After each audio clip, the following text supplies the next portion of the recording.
TIFU by accidentally becoming my client's wife's boyfriend. Update Part 2. At lunch, another attorney mentioned he'd heard about something similar happening at a firm in town recently. No, it was me, but clearly the story was circulating. I kept my head down, finished the seminar, passed the exam, and brought the certificate back to the firm. A few weeks later, the bar sent me a letter.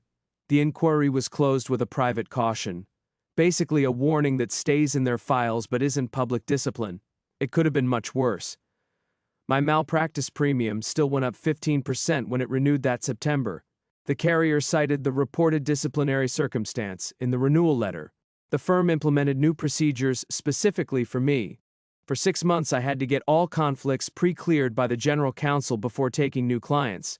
They also added mandatory, also known as nickname fields to our intake forms and conflict check system. Every new client had to list any names they'd gone by in the past. The system flagged potential overlaps much better afterward, but I could feel everyone knew that update existed because of me.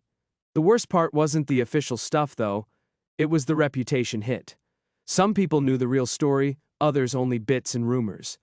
At bar association mixers, I overheard whispers. I've been called the coffee shop lawyer twice now. Someone thought the nickname was hilarious, but to me it was mortifying. Last month, during a hearing, opposing counsel looked at me over the podium and said with a smirk, "Hope you've met the other party before."